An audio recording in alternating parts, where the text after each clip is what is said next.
Welcome back. It is 6:30. Are you worried about your children taking prescription medications? Well, there is an alternative out there that some are saying could take the place of those drugs. Yeah, new this morning, we went into the world of gene SNPs, which is a process similar to genetic testing. And Aaron Fields found out how gene SNPs could be something you might want to consider. Hi, Aaron. Good morning, Tim and Alicia. A gene SNP is a simple cheek swab sample that evaluates 48 of your genes. That sample then goes into an advanced confidential computer program, and then your healthcare professional looks at it over, and then it can help you select certain nutrients and fitness plans to assist with your child's health problems. And one of the interesting things, prescription medicines are not recommended as treatment. Instead, they focus on at-home remedies or other alternatives, and the process has been proven effective according to one local parent. It's amazing to know why my daughter's body is the same way as before. Jessica Haley told me that her daughter suffers from ADHD, ODD, and anxiety. She says she's been giving her daughter prescription medicines for over 12 years now. It was constant medication, changing every 6 months to a year, and nothing was working. She said her daughter was still struggling in school and was just not herself anymore. She decided to take her daughter off the meds and took her in for a gene SNP. They got the results 4 to 6 weeks later and then went over them with her therapist. But they went through it to where I would understand in my own level.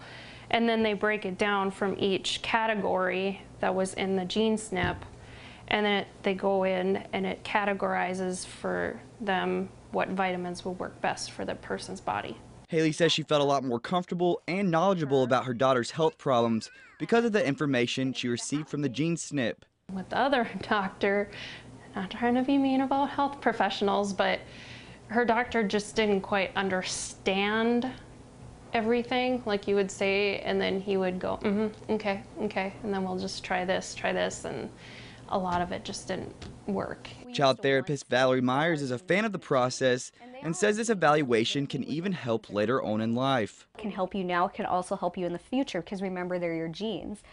So they're going to be with you now as you're 8 or 9 or 10 years old, and also when you're 50, right? So it can benefit you in a lot of areas in your life. She says the only downfall is that the average cost is around $500. The education, I think, is invaluable, of just understanding how their body works and what's best for their body, and to maybe even make slow changes.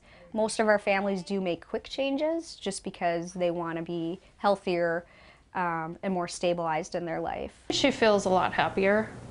She's more herself. She's very outgoing, so she likes to be able to do things, and now she's able to do without having that whole perspective of the medications taking over. Myers added that none of the results go into the national database like other genetic tests, so like I said, it's completely confidential. And for more information about gene SNPs, you can check out our KX News website, myndnow.com. But Tim, Alicia, is a really cool process. I actually asked her if I could maybe try it out, and she was like, yeah, it's for people of all ages, so maybe all 3 of us can go in one day. That's right. Well, genetics is just amazing, and it's just in its infancy right now, so it's nice to have all the options, whether it be medication or the health alternatives. So. Exactly. Thanks, Aaron. We appreciate it.